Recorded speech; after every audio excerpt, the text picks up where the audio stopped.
Ladies and gentlemen, welcome to Zoom Into Wine. It's time for the show and your host, Ian Blackburn. Good evening, everybody. Hello there.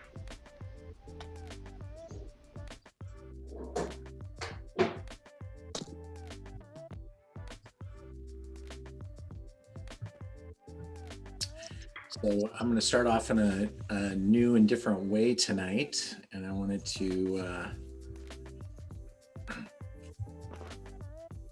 Hey Google, stop music. Hi. Hello. Hello. start off with a new thing that we've created. I want you guys to check it out and tell me what you think. Welcome to the new learnaboutwine.com, home of the world's first wine education website, established in 1995. We are innovators in the wine edutainment space, demystifying wine for over 25 years. Our mission continues to improve our culture so that wine can thrive. To educate and to entertain while we enhance your life. We have gathered the greatest wines in the most celebrated places, all to watch amazing faces. We are the face of wine education. We are the place minds connect with wine and explore history, philosophy, and expertise. We lean on all the senses, including the sensation of passion.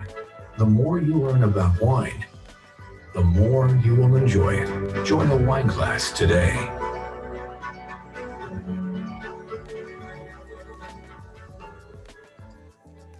So that's our new commercial. We're just getting that rocking for our Learn About Wine website that is now open for business. And we are rebranding everything we're doing onto the Learn About Wine website.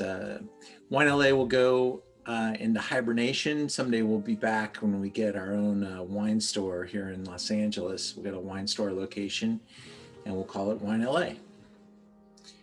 And that's our plan for the immediate future anyway. We'll see what else the world hands us. But I want to thank you guys for joining us tonight. We've got a wonderful program on Sancerre. How many of you have been to the Sancerre region? Yeah, great. I, of course, love to travel and learn quite a bit in my travels and been able to meet with some amazing people along the way. And some of you guys have gone even on these trips with me. So let's take everybody off mute for a second and say hi to folks and see what you're up to. What's going on? Wendy, how you doing? I'm good. How are you? Excellent. Are you working remotely, or are you going into your office already, Wendy? No, I'm working remotely, fortunately. Good. Vladimir, how are you? Very good, thank you. Thanks for joining us. Thank Where you. you guys zooming in from tonight? We're at Studio City. Excellent. And hi, Susan. How are you and Tom? Yeah, we're great. We've both gotten our second shots of the vaccine now. So another 14 days, we're ready to go. My volume is on. I get my first shot on Friday. Liz, where are you zooming in from tonight? Hi guys, I'm zooming in from LA in Santa Monica. My friend Sarah and I used to live up the street from each other, but COVID meant we had to move. So we thought we'd do something together, but apart. So yeah. That's a great idea. I'm a big fan of that idea. Hello, I'm Sarah. This is my dog Remy. She's a monster right now, but Cute. How old is? But I'm excited to be here. How old is Remy? She's almost 3. She's like a Chiweenie, which is like a Chihuahua, wiener dog, and beagle all put together. So Perfect. a lot of fun. All right. That's cool. Hi, Don Rosen. No, that was me. Now I'm off mute. How you doing? We're actually, my wife and another couple, we're all at our house. They're doing a tequila Zoom that's about to end. So the palette's already been destroyed, but we're going to be here and have a great time. All right. You're going to have a lively group. Indeed. We're in Ladera Heights, so we're close by. Cool. Hi, Tony. How are you? All right.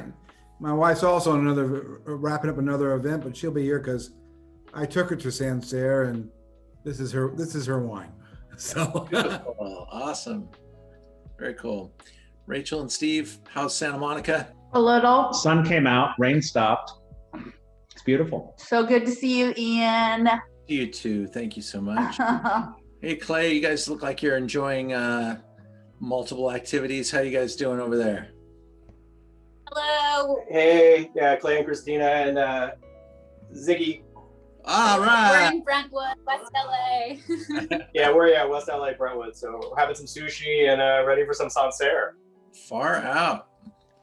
My good friend David K. Maria, how are you? Good. Good. Do we show our dog or not? No. Do we show our dog?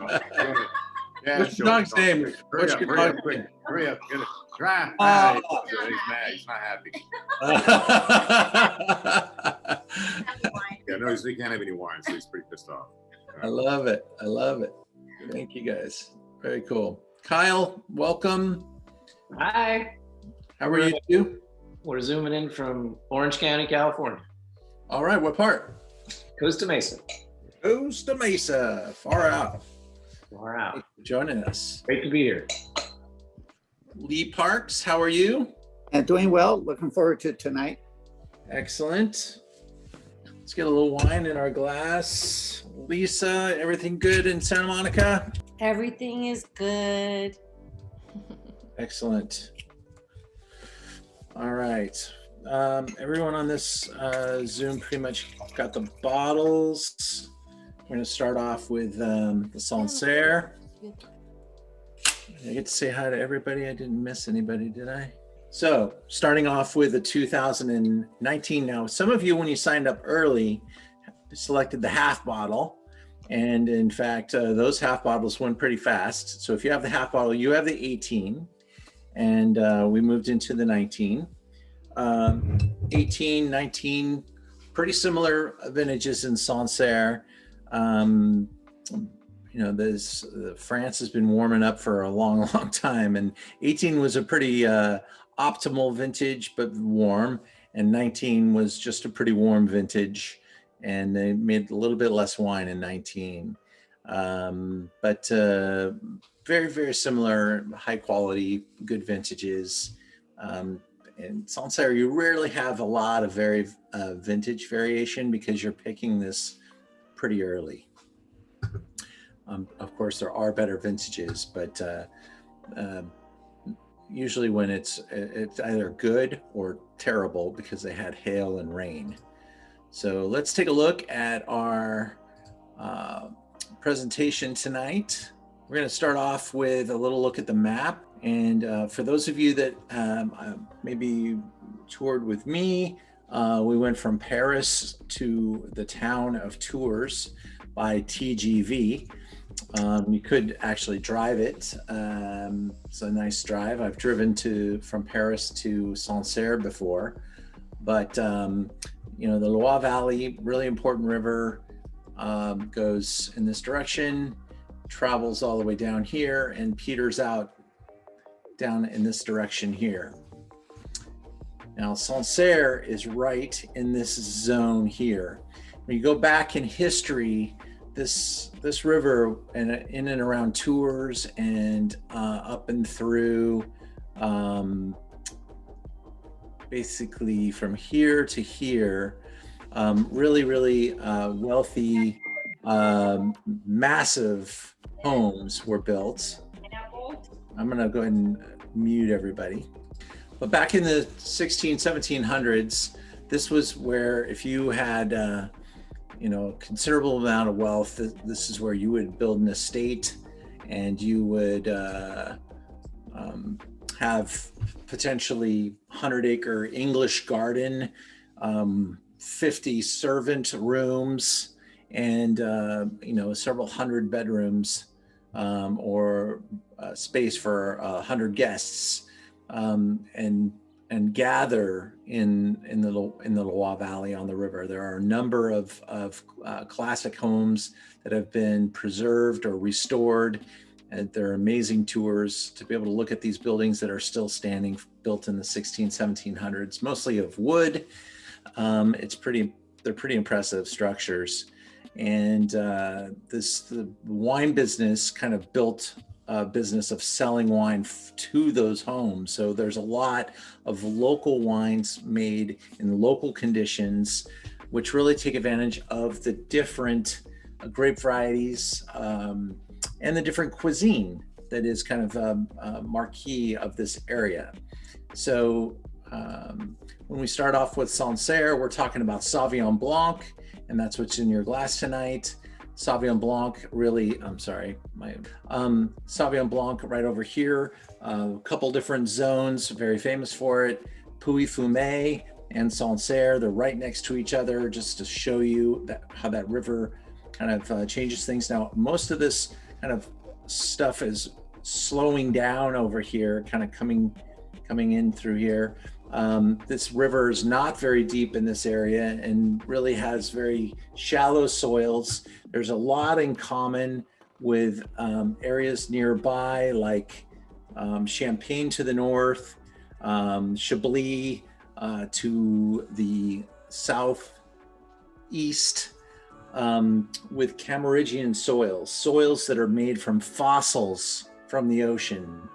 And so in here, you've got a lot of different soil types mixed together, but you tend to hear of the Sancerre producers talking about their Cameroonian soils or sandy soils, and a little limestone, a little bit more limestone over here, by the way, in Pouilly-Fumé.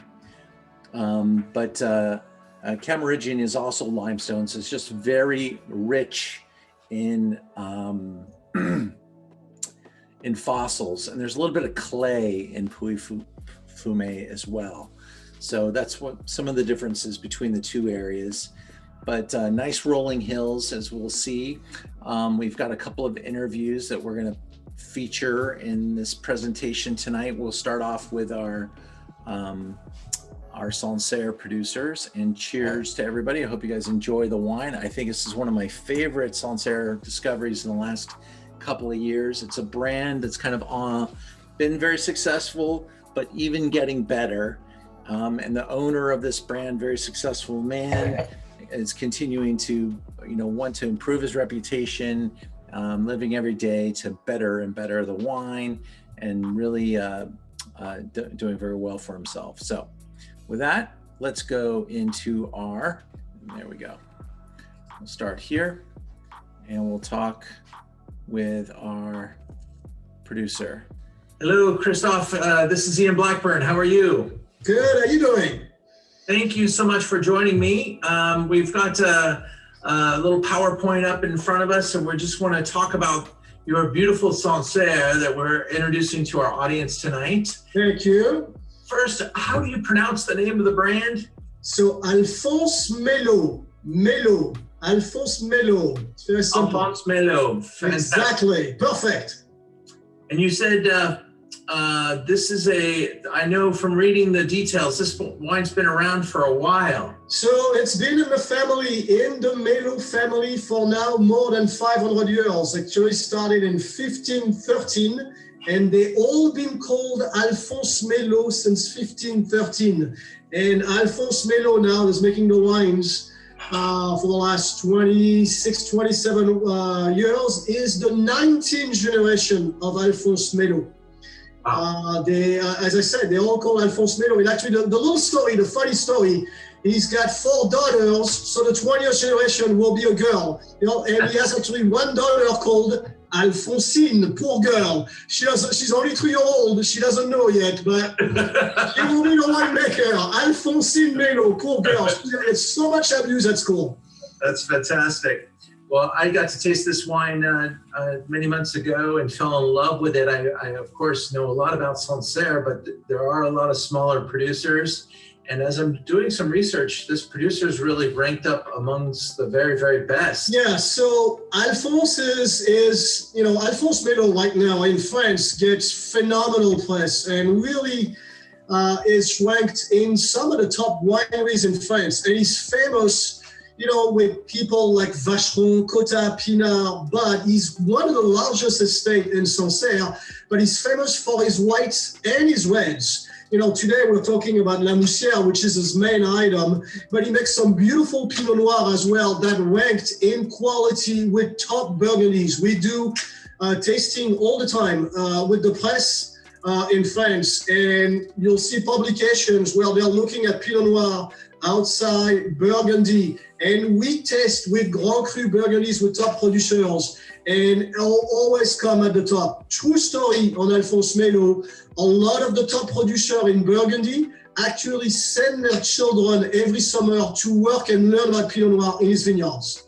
But Sancerre, first and foremost, Savion Blanc. La Moussière is his main. He's got 8 or 9 different Sancerre. The one you're tasting tonight is La Moussière, which is his main cuvée.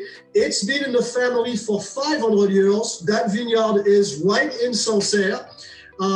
It's actually recognized by the French state kind of as a monopole, what we call hors concours. It's his own appellation, if you want, La Moussière, and it's unique in Sancerre. You got all that beautiful minerality and the acidity perfectly balanced, but there's something compared to other Sancerre that is unusual is Sancerre, including La Moussière, aged incredibly well. And it's all about the soil right there in La Moussière, which is all Cameroonian soil and limestone. And some of his wines, he's got a couple of cuvées that are from the particular vineyard of La Moussière. One is called Edmond.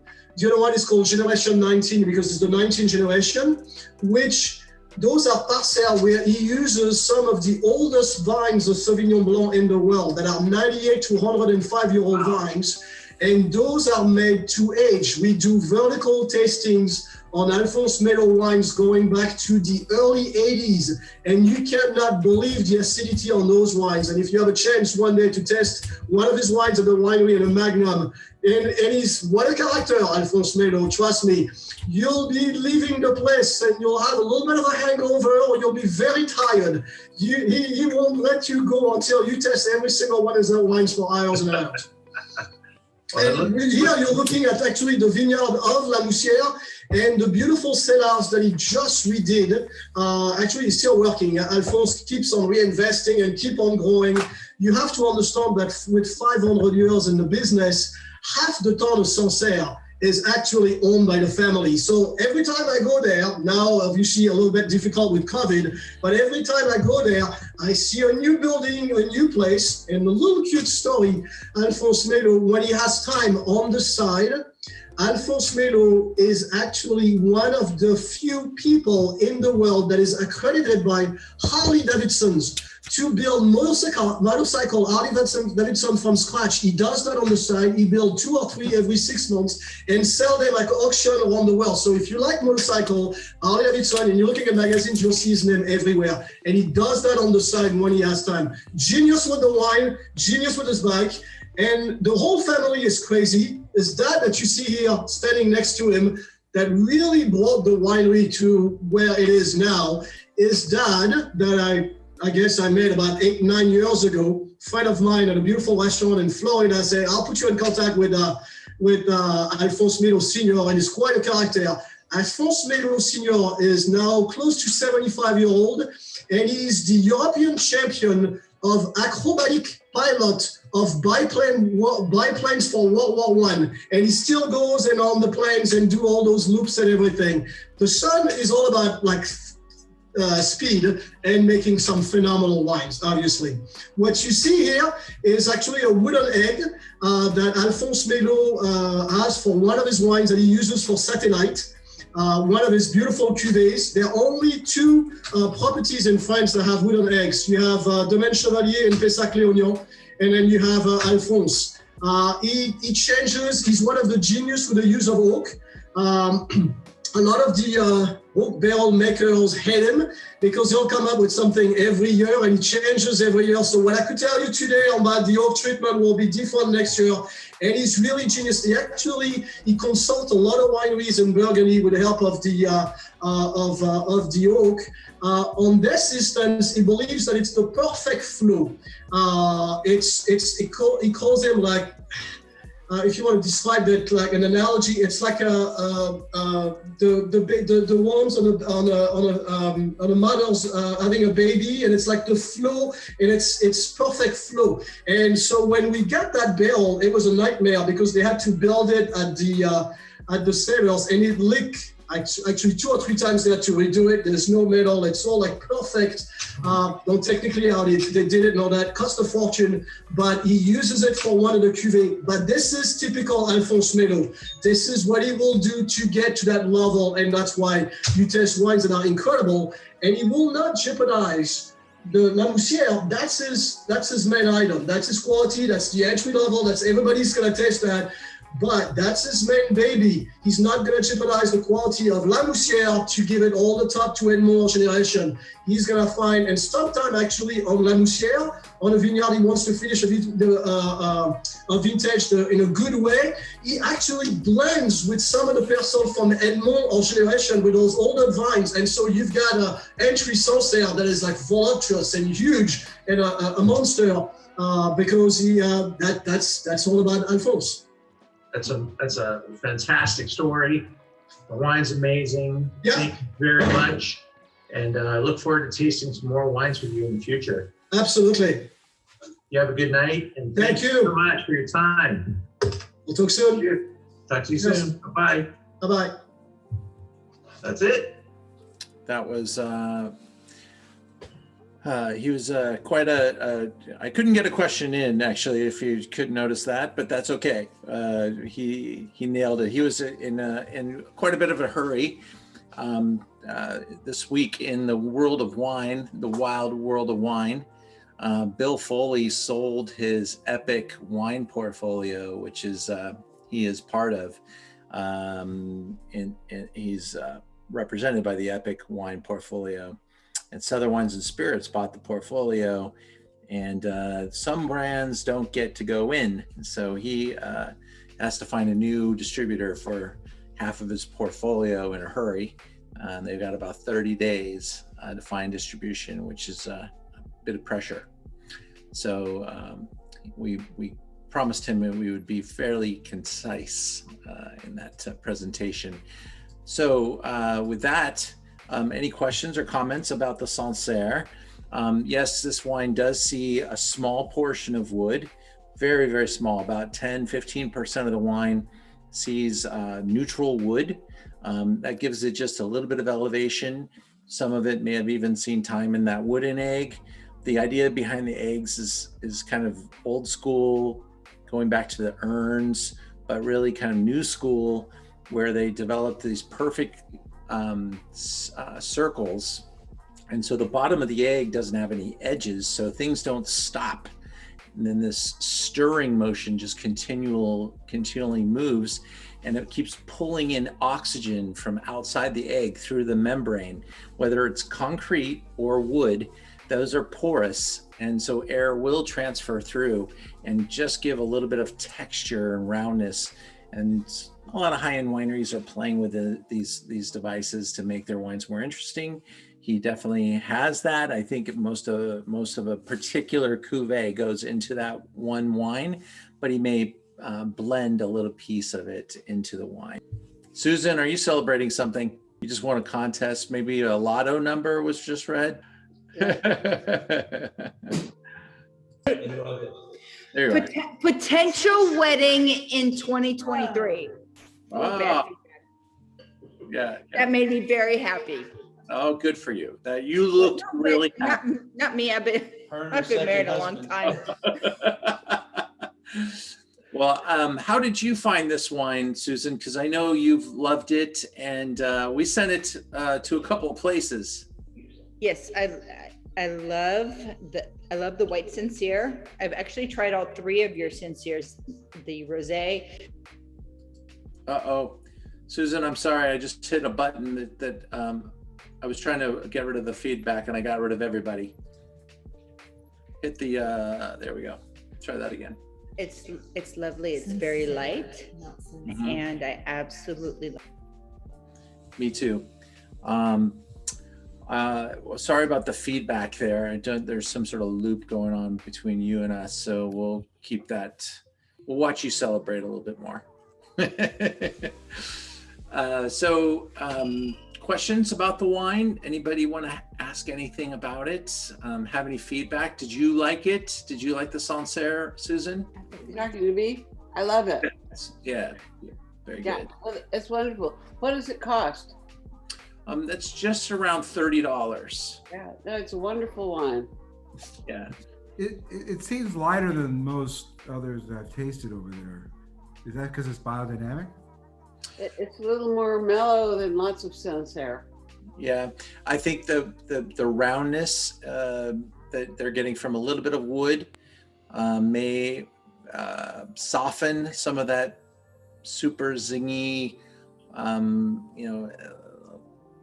energy that you get in a lot of Sancerres. They tend to be very crispy, very youthful. This one does carry a little bit more weight and a little bit more alcohol in these warmer vintages like 18 and 19. And so that can also soften the overall acidity as well. But this producer does play with a little bit of wood, a little bit of that creaminess being brought in, and it's just to help offset and maybe take advantage of some of the natural acidity that it has. I think in a blind tasting of 3 Sancerre, this wine might actually appear a little bit broader, richer, as opposed to a little bit more piercing, like some Sancerres. That's maybe on the edge of being described as slightly more modern, but they're not doing anything too crazy. And in fact, this is a single vineyard. And not very many Sancerres do that. A lot of Sancerre comes from purchased fruit, and a lot of the lower end Sancerre comes from cooperatives, where they'll grow the fruit and sell it to one place to make it for a lot of small growers or family growers that may not have a brand or a facility. And that's where you're going to get kind of your grocery store Sancerre. And this tries a little bit harder than that for sure. And I think it's gotten a good press, 93 points, pretty good score for Sancerre. And for me, it stood out because of its extra richness and creaminess. All right. Is the wood French oak in the eggs, or is it? Yeah, if they're going to use wood in France, they will use French wood for sure. And yeah, that egg is one egg, so it's more of a photo op because that egg is so expensive. A wood barrel, may cost you the equivalent of around $1,000 US, maybe as much as $1,500. That egg probably is in the neighborhood of 40,000. Wow. Yeah, it's like a piece of furniture. and they actually they couldn't get it into that cellar because that cellar was 500 years old. So they brought it in one piece at a time and built it in the cellar. And that's why they had some issues with it leaking and other things, because they couldn't transport it, being made from its origin. They're usually very strong and usually don't leak, but when you're building it on the spot like that, that's Do they pour the juice into the top of that thing, or do they take it off of that stand? And how does it work? Yeah, there's a bung hole, it's called. It's just literally a hole at the top, and you can put a hose into the top and pull it out, and or close it back up. You can use it for fermentation, for aging, or both. So it's a pretty interesting device, but the key is that there's nothing stopping. The friction's low, and so that circular energy, especially during any part of either malolactic or primary fermentation where there's energy being expanded that will keep the wine moving. And that circular motion just doesn't stop. So it's always being aerated. And that's what you kind of feel in the wine a little bit. Do they stir it or that's punch it down, natural and not natural stirring. And because there's no skins, so it would just be juice and just the stirring and that leesy time on lees plus stirring. Now the lees time isn't that much because they really like to keep the fruit clean, but the stirring motion and that small amount of lees that will be in there, I think that coaxes up a little bit more of that creaminess and that texture. Question, what does this wine do with age? So Sancerres can age. Some are built more for it. He had expressed that he had an 80 or 90-year-old vine vineyard that's probably, more age-worthy than most. I wouldn't say that all Sancerres are worth aging, but those that are at the top of the food chain that come from those special vineyard designates can age. What I do think is that Pouilly-Fumé, which often sees more use of wood, more use of malolactic and other techniques, probably even ages better, because when you make a Savion Blanc, and let's say you're making it in a reductive environment, no oxygen, stainless steel tanks, really clean, really bright, those wines have never seen air before. And so when they go into the bottle, they're often, under screw cap down in New Zealand. And I believe Sancerre will continue to adapt screw cap. It is legal for them to put it on screw cap now. But that type of wine, anything in a screw cap like that, that's probably a wine that's telling you should probably drink it fairly fresh, because it's such a reductive wine. It's not really built to improve with age. What they want to show is freshness. And if the wine is more of a reserve caliber or spends some time in wood or in an egg, those wines really do take advantage of oxidation, oxidative type of environments. And those wines are built to expand with time, maybe even lean into that more modern era where there's, kind of touching into what they do with white Bordeaux, which is really ageable. Because look at that, in Bordeaux, they spend a lot of time in wood, and that oxygen, that it teaches them to live with oxygen and to age gracefully. When a wine has never seen oxygen before, its ability to age is taken away. Hey, Ian, is it like, how Tyrrell's Semillon is older and it's still got that refractory? Does he use wood when he ages the Semillon in Australia, or is it the same as similar to this sort of thing? Yeah, he does. He uses old wood barrels though, right? So it's the use of old wood rather than impactful, fresh new wood that'll hit the wine with a lot of wood oak aromas. Old wood won't pass on any wood flavors, but will allow for that oxygenation, that that slow impact from the air, and really teach the wine to live with it. Chablis does the same thing, David, and that's why Chablis are incredibly delicious with 10, 15 years on them. They age very gracefully. And then there's also the champagne market, which a lot of the higher end champagnes see a little bit of wood as well. And they age like champions, like big red wines. Let's go into our Rouge. If there aren't any more questions, I do see a couple things in here on the chat, so I will make sure I read that in a moment. And I'll go into taste our red wine. Hopefully I don't have that same issue, or otherwise we'll ask you to sing once again. Can I, before you go into the next portion, what would be the difference between a Chenin Blanc and a Sancerre. Mm. Or a Savion Blanc. I think I got pretty carried away over here. I forgot to talk about that. That's okay. But I love you, Ian. Thank you.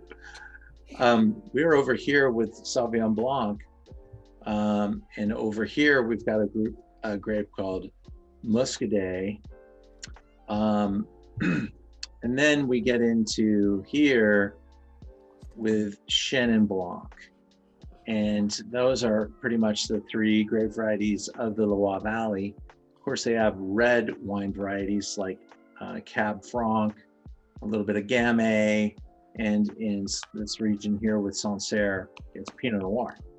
And we'll learn about that in a second. But Chenin is a very unique grape variety and really takes a special place and special commitment to Chenin.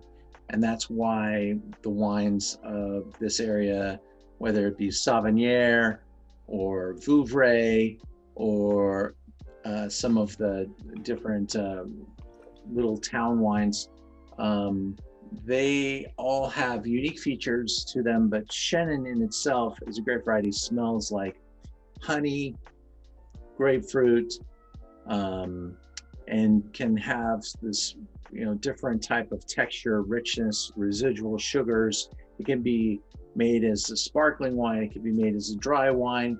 It can be made as a sweet dessert wine, and can capture quite a bit of botrytis in the Loire Valley, because that's what there is there, that moist air. And if you leave it out in the moist air, you're going to get the botrytis. So there's a lot of different renditions of Chenin, and we have and will continue to do different events with Chenin Blanc. We've had amazing success with Chenin Blanc over the last year. It takes up a pretty large portion of our inventory. And I love tasting Chenins from different places. There are only a couple of great places for Chenin in the world. We learned one recently that New Zealand's capable when we had a New Zealand producer on. There's a little bit here in California. I'd say from what I can see, it looks like Santa Barbara is as good as any place in California for Chenin Blanc. A little bit of it still in Napa, but it's kind of getting pulled away, because when you think about Chenin Blanc, how much money can you make for a Chenin Blanc? You have a hard time keeping up with the capabilities of Chardonnay, Sauvignon Blanc, and Cabernet to recoup the investment in the vineyards. And the best producers, brands like Huet in the Loire Valley and Vouvray, have a hard time getting north of $60 a bottle. So it kind of caps itself out. But I love Chenin Blanc. I love it for its diversity. But you do need to know which one you're getting and which style you're getting, how dry it is versus off dry. And the Chenin Blanc wines can go to ridiculous levels of sweetness as well. So just know that. But they do come in this area only, and you won't find a selection of Chenin Blancs over here. It's only Sauvignon Blanc. Outside of wine, if you know me at all, I'm a huge Dodger fan, and I can smell baseball coming. I'm so excited that we're 30 days away now from opening day. I will be heading out potentially. I haven't made the absolute commitment in buying the ticket yet, but I might be heading out for spring training for a couple of games in Arizona. Nice. Road trip, 8-hour drive. It's not bad. You can do it. I know. I love it. I sell wine in Arizona, so I'll go see a couple of my accounts, and it'll be a good excuse. All right. I think I got it to work. Let me get it. Yeah. We go to spring training every year. Okay. I don't know why I have the echo, but that's annoying. I'm sorry. You sound like a voice of God from above. And I am. There you go. Spring training they have like a 20 or 30% entrance or capacity, and they have really raised the prices. No. So I feel like they're kind of gouging people, which is fine if you're into baseball, which we go every year. I think this will be the first year that we don't go, because last year we went and they closed down like the weekend after. Our Sancerre Rouge.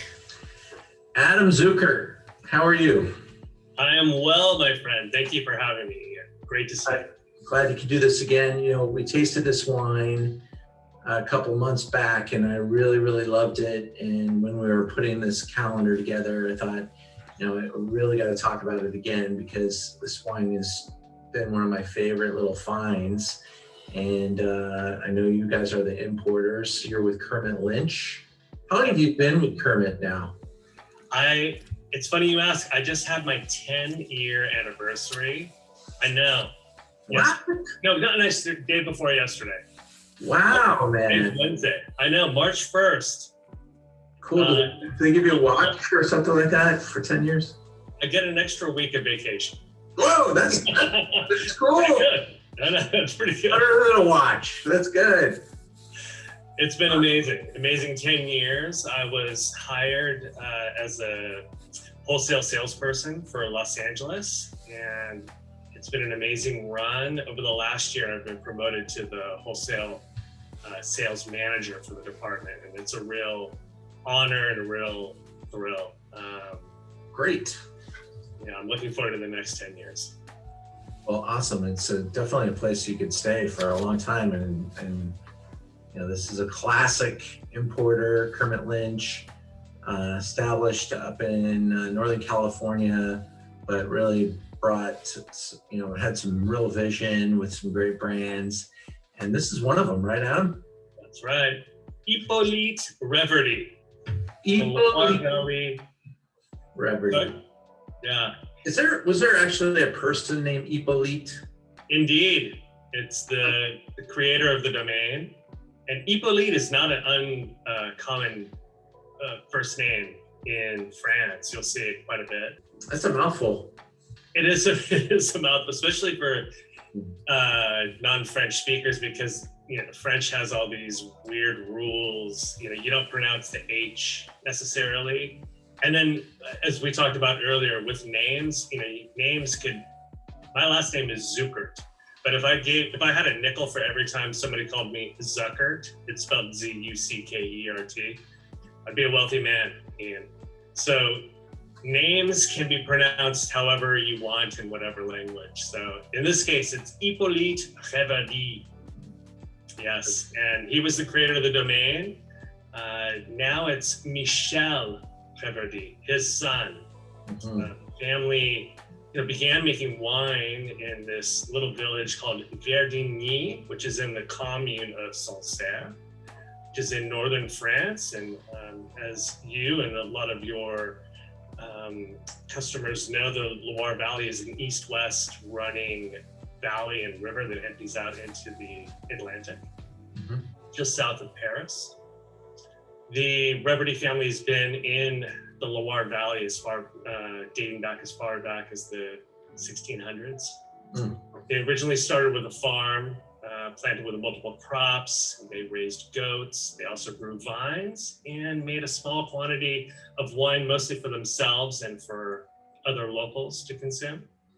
After World War II, Hippolyte began increasing the plantings of both Savion Blanc, which is the main variety for the white wine, and Pinot Noir, which is the main variety for the red wines, and selling it to Parisians, where there was a lot of demand in cafes and restaurants.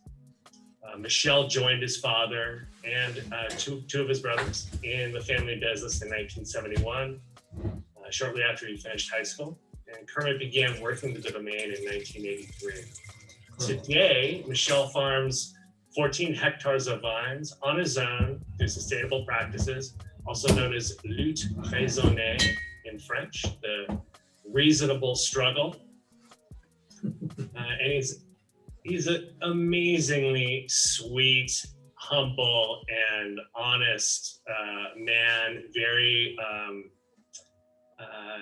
happy in his day-to-day work in the vines and in the cellar, where he spends most of his time.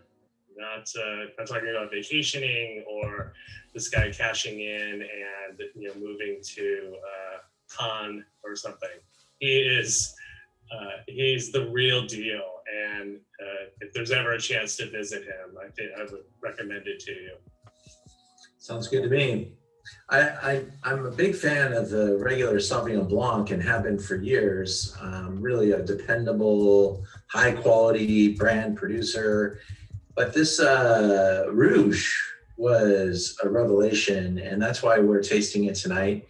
And we'll taste it in just a moment, but I went back a slide. Let me go forward. Taste it in just a moment with the group, but a couple photos here, Adam. Mm-hmm. This is a great photo of Michel. That's how he is. He's very humble out in front of his vines. That is the hilltop town of the town of Sancerre, which is gorgeous, beautiful. Once you're up there, you have a really nice 365-degree view of the vineyards across the entire commune. So he's kind of like looking right out of his cellar door towards the hilltop town, and he's in a smaller village there. There's many villages within the commune of Sancerre, and then there is one small village named Sancerre. Those are some of his Pinot Noir vines there on the bottom left. Pinot Noir is a thin-skinned grape. It's usually known for having really refreshing acidity and fine tannins. It's a lighter weight wine, and in the cool climates and this limestone-rich soil in the Loire Valley, it really takes on a bright, refreshing red fruit, strawberry, raspberry character to it. The vintage, 2018.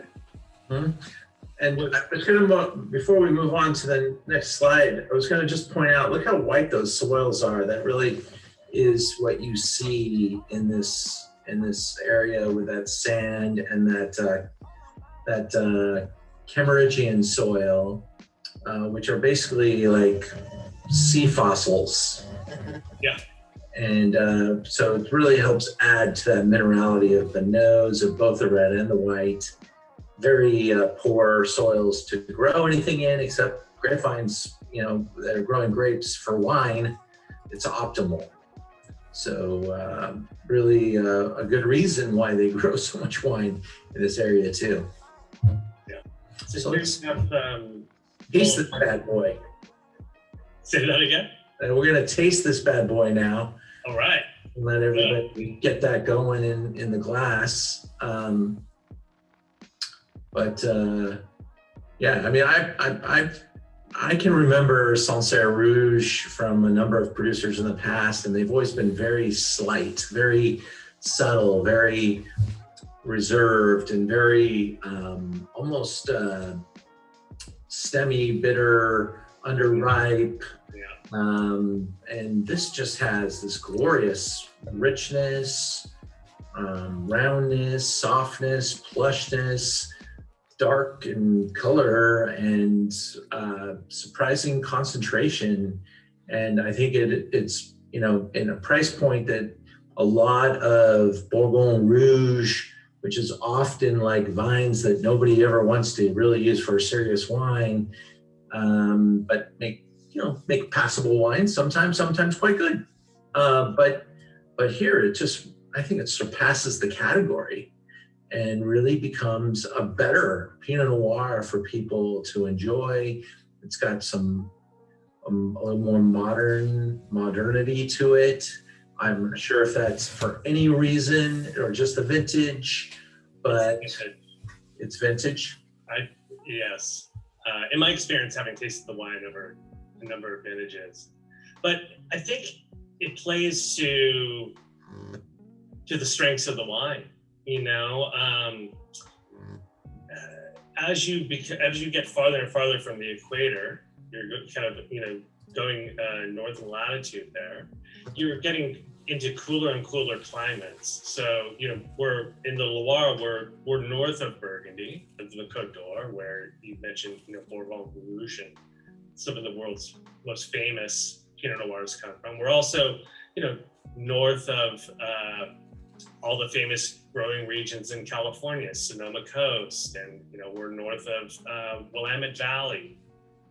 And as you you get into those cooler climates, it's hard to extract juicy fruit.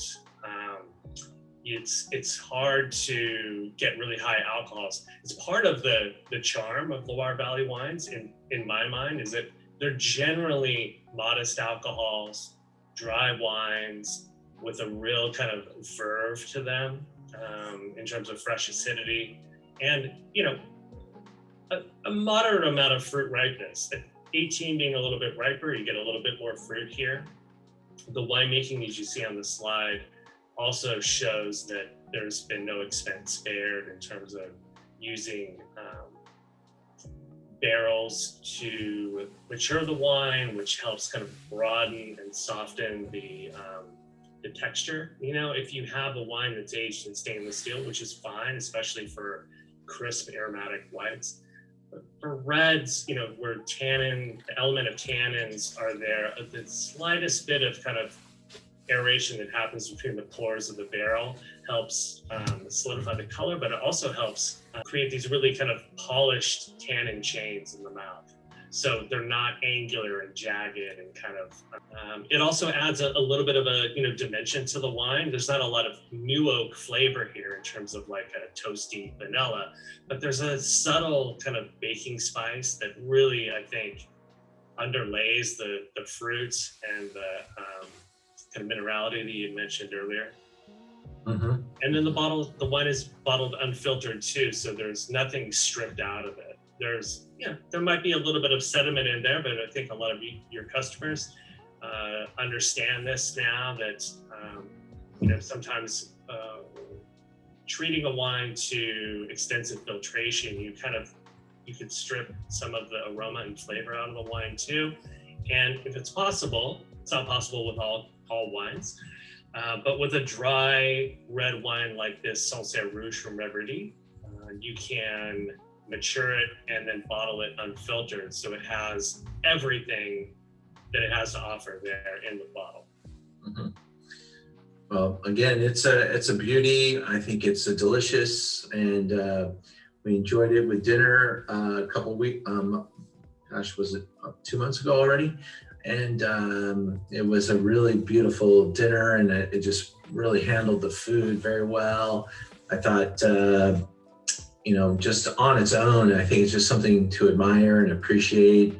And at its price point, it just is an overperformer. So thanks for letting us learn a little bit more about the brand and for tasting it with us. I appreciate it. It's my pleasure. Thanks for having me. And I hope that you and all your customers enjoy the wine and the rest of the tasting. It's really exciting to see you showcase something unique and delicious and individual like the red Pinot Noir from Sancerre, from Hippolyte Reverdy. Appreciate it, Ian. Appreciate you. You have a good night, buddy. You too. Thanks, man. All right. So a couple of things. When I look at the Merchant of Wine website, and I hope there's some questions, and we'll come back to that. This wine is now at $32.95, and everyone tonight's going to get a 10% off on that. And we are also looking over here at the La Mousserie, $32.95, and you'll get 10% off of that wine as well. So it puts it down around $29 a bottle, $29 and change. And I just feel like these wines over deliver. And I don't know if you noticed, but I keep drinking it. I keep drinking the Pinot. It's so delicious and so refreshing. I think a lot of white wines try to say, oh, this is the Savion Blanc for red wine drinkers. I think this is like, this to me is so refreshing, so crisp, and so wonderfully acidic and drying, refreshing. It drinks like a white wine, but it's a red, and it's got the nice, really nice fleshiness to it. Like I said, the Sancerre Rouge category has been around for a long time. You don't know of any one producer from the Sancerre area that's like killing it every year with Pinot Noir. I do think it's a vintage opportunity. When the ripeness comes, a little warmer year, and those are going to be coming more and more. So maybe Sancerre is like the future of decent Pinot values, but I can't find a red Bourgogne to compete with this wine at that price point. By the way, French wine prices went up 25% in this year. So Bourgognes that I used to pay $15 to $18 a bottle at wholesale, and you turn around and charge $25 a bottle retail, those don't exist anymore. The entry level Bourgognes are coming in at $25 to $30 wholesale, and you have to charge $40 retail for those wines. So this wine really comes with a lot of value to it, and I think it's actually quite drinkable now, which is pretty remarkable, because Bourgogne 18s are, buy them and lay them down 5 years. Any questions, comments, ideas? So delicious, Ian. I love this wine, and I put it in the fridge. So I hope you don't think that I'm a savage, but I love it that way. I love my red wines with a little chill to them, for sure. Yeah, it's yummy. So good. The bigger the red wine, the cooler. Actually, Beaujolais, I love chilled down like a white wine. So yeah, do that. Hey, can I ask a question about the labels? It's kind of a weird question, but I sometimes I see this Kermit Lynch, we buy a lot of Kermit Lynch wines, and it says, it's always incorporated into the label. It says imported by Kermit Lynch Wine Merchant. Is that like an exclusive deal that they have? Or how does that work? Because I never really understood how that works. Sure. Well, Kermit is now kind of thought of as like, the overlord of all things classic in French. So if his brand is on it, it's kind of like a form of approval. He was a major importer of some very important brands early on. Some of them he's lost because they don't need an importer anymore. But for the most part, almost everybody that he started importing 40 years ago is still with him. And it's really hard to find a good importer, and he puts his own name on it. And so they built him into the label, and that really makes it hard to get rid of him. So and that's also a part practical for the producer too, for the French producer, because otherwise you have to put on another sticker on the bottle. And so if you build the importer into the one single piece of paper, it saves them costs. So he's built all that in to his business model, though. He's gotten all of his producers, he helps them with their cost efficiencies. They don't have to ship wine independently. He loads single containers over in France from all over the place. He's really pretty specialized in the French category. He's got a couple of Italian wines too now, nothing from Spain, but he's got a pretty thorough book of French wines. And so he's sending a container over maybe once a week. Wow, that's crazy. Yeah. But he's got 50, 60 brands. Yeah. Wow. That's wild. Ian, how much of the price increase on French wines is due to the Trump tariffs? And can we expect to see a lowering of the tariffs coming with the new administration? Great question. And the wine industry is thinking that because Biden's got a couple of things on his list, that the tariffs come down a little bit further, and they'll probably be talking about them over the summer. So maybe by the end of the year, they go away. But I don't think that it'll impact anything. Unfortunately, the prices were even held off by a lot of importers. Some of them continue to try, because if you take a 25% price adjustment, it's hard to get that back from the distributors, because the distributors will take the price up, and then you'll come in with lower cost goods, and they won't necessarily take the price back down.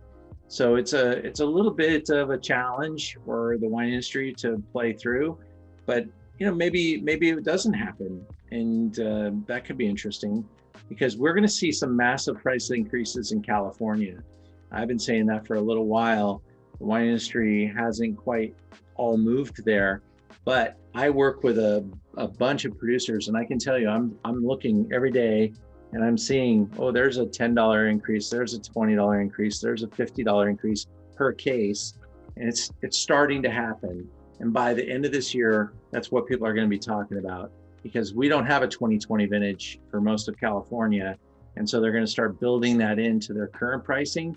Plus, we've had massive pricing or cost increases, labor increases, costs of goods, bottle prices. Think about glass and importation and all that stuff, and getting it in here on the containers, and the stress that the industry is going to have. All these things are going to take wine prices up in a pretty hard way in California, and it will be an awesome opportunity for the French to take prices back down as our California prices are going up, and get that business back.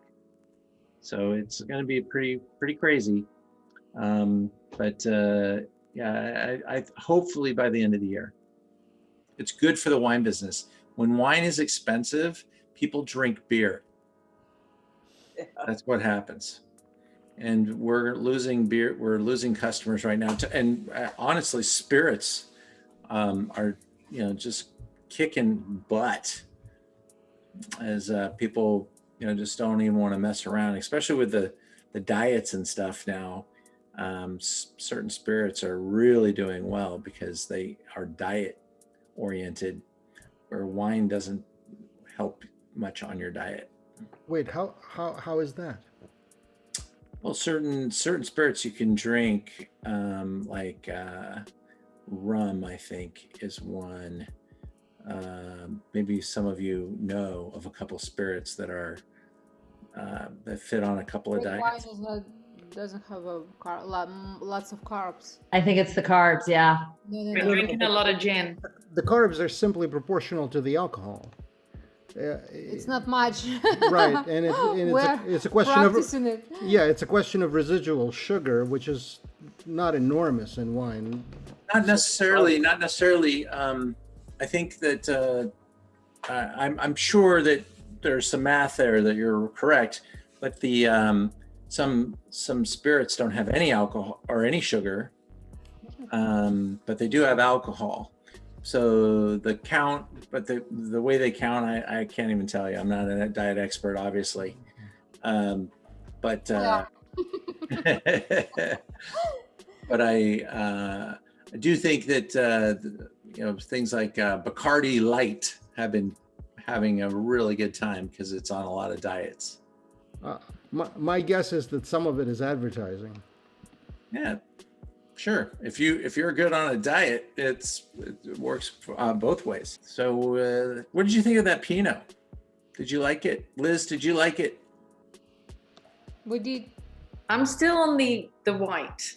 You're still on the white. Because I didn't want to open them both and then have to chug them both tonight. So I'm gonna make it last. Is that a little Aussie accent, Liz? English, but I've been in LA for 7 years, so a little of the American twang tweaks every now and again. Got it. Cool. I like it. Liz, when you open it, you're gonna love it. So I can't wait. I just knew so good. I'd be kablamored if I did both of those tonight. So I thought I'd do one a day. And this one you can't stop drinking, so you're wise. You're a wise woman. Great, thank you. Excellent. David, did you have a question or comment? Oh, no, I just said sell her a Coravin. You gotta sell her a Coravin. That's right. Our membership continues. We now added the Coravin 5 You get a Coravin 3 with our membership, or you can have the 5. So what's the difference? it's like the difference between, I think I would go as far as saying like going from a nice practical Honda to a Lexus. It's kind of just a little different material. That's a big difference. Yeah. When the two are standing right next to each other, I keep going for the 5, so it just works a little bit better. Okay. But they're both Hey, great. Ian, They're both great. I still have my old one, and it still works too. Yeah. Hey, Ian, I had a question on, isn't there a white version of this Sancerre? I feel like the label is, I had a different Sancerre that was white. Oh, yeah. The same. Hippolyte is a great white Sancerre producer. Very classic, very old school. Yeah, that's why I think I actually got the red by mistake at one point on an order. And so I pulled a bottle open, tasted it, and I really liked it. And that's how this whole thing got started. Adam. Yeah, you're blowing my mind that there was actually a red Sancerre. I didn't even know of these things. So the white grape is Savion Blanc, and the red grape is Pinot. And they make the Pinot or the rosés from Pinot Noir as well, and they're pretty compelling. I like my Sancerre rosés as well. So when you look at the website, we have a number of different producers, and hopefully soon we have we're going to be moving again. Don't buy it. Okay. Hopefully in the near future we'll be moving because we made a pretty strong commitment to become a wine retailer. But they would be good mix. I'll do $12. Are you fucking kidding me? Fuck yeah. I do think so. So soon we're going to be moving our facility to a little larger space so I can grow in the number of SKUs. But right now we're up against probably some safety guidelines about how high you can stack boxes in the state of California.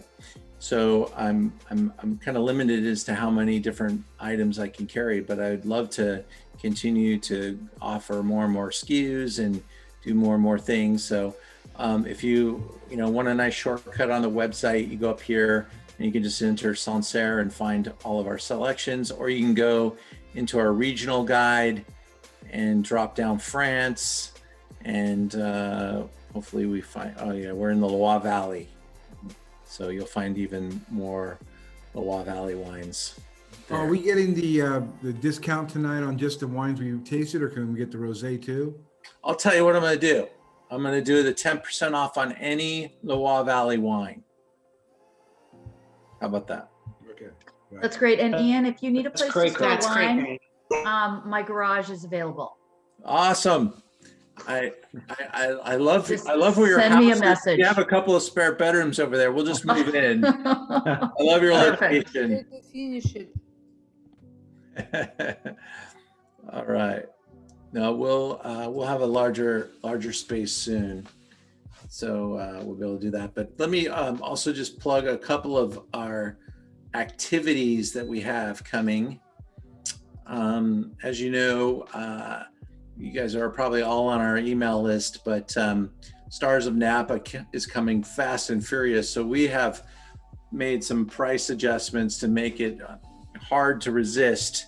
You do have to buy our this event through Learn About Wine, and there's a number of reasons for that.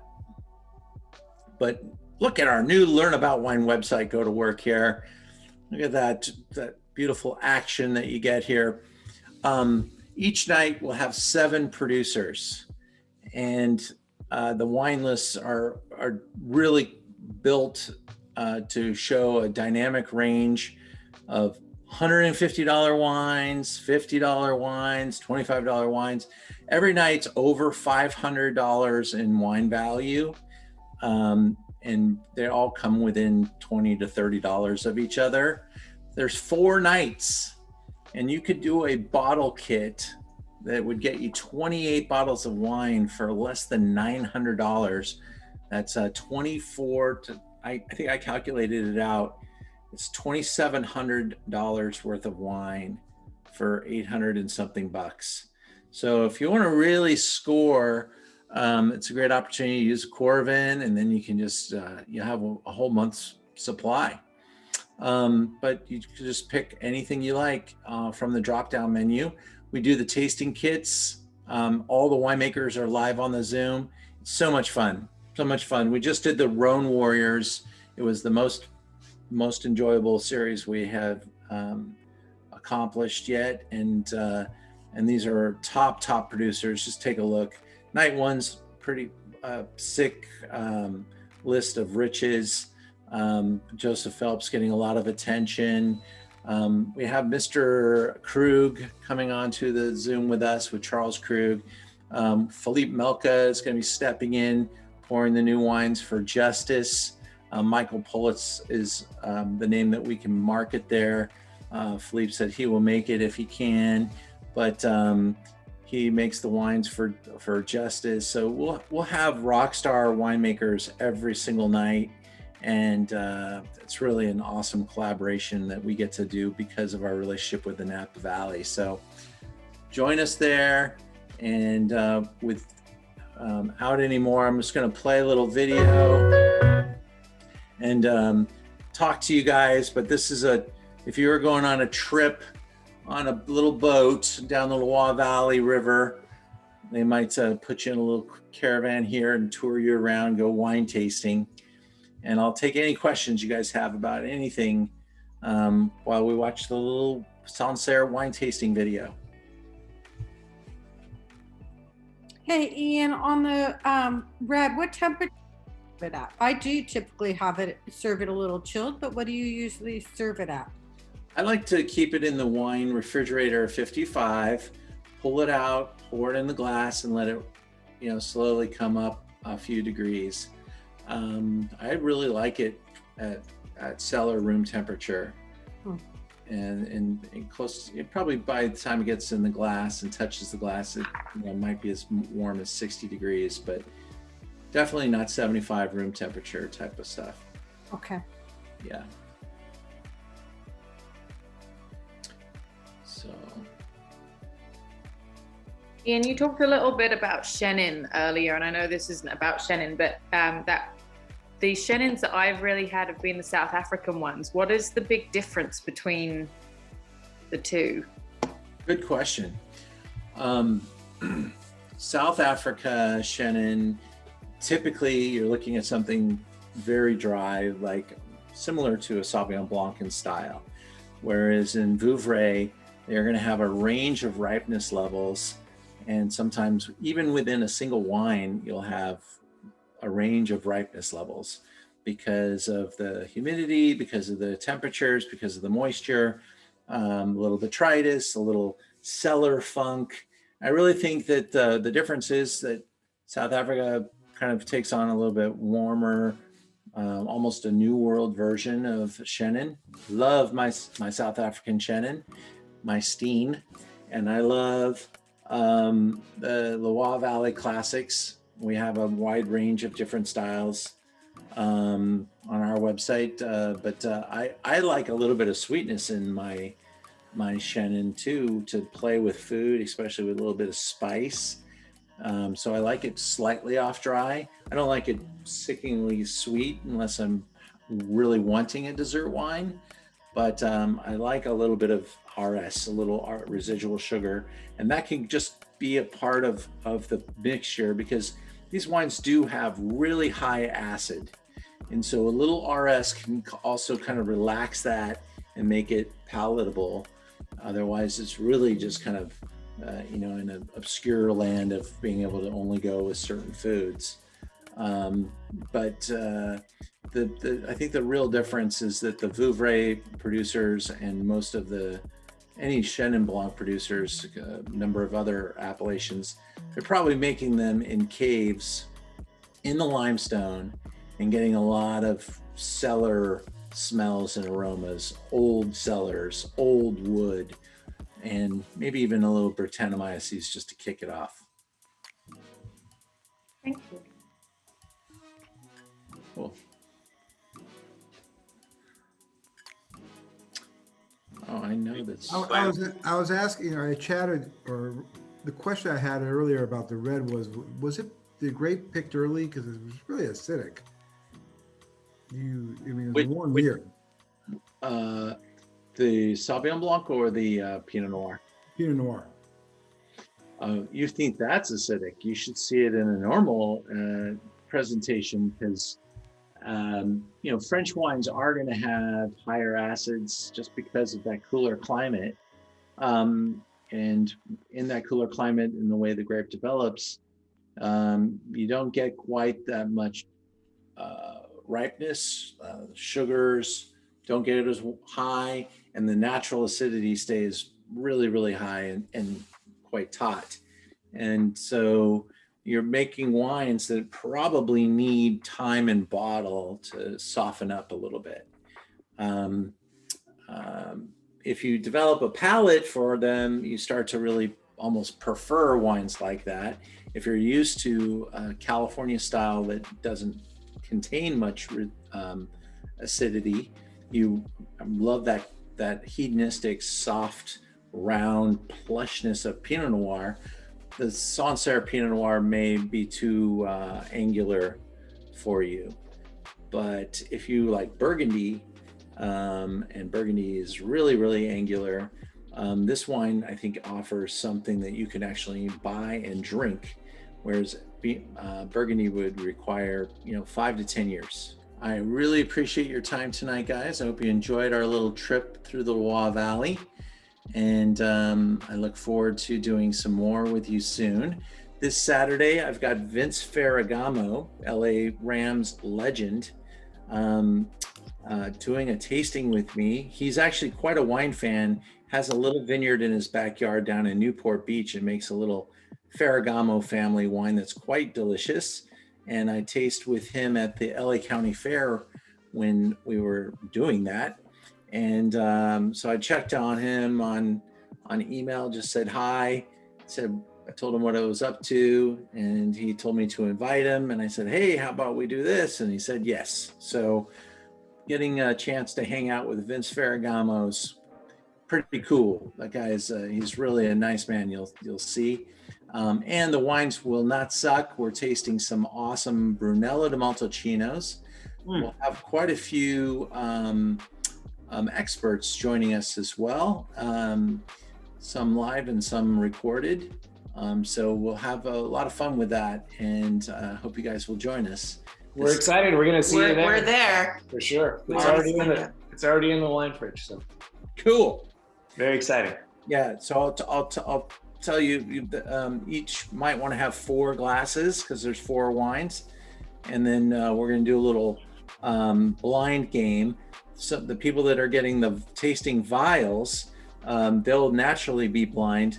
But what you guys are going to do if you get the bottle kits is you're going to pour 4 glasses and try to figure out which ones we're talking about. We're not going to tell you which one's in which glass.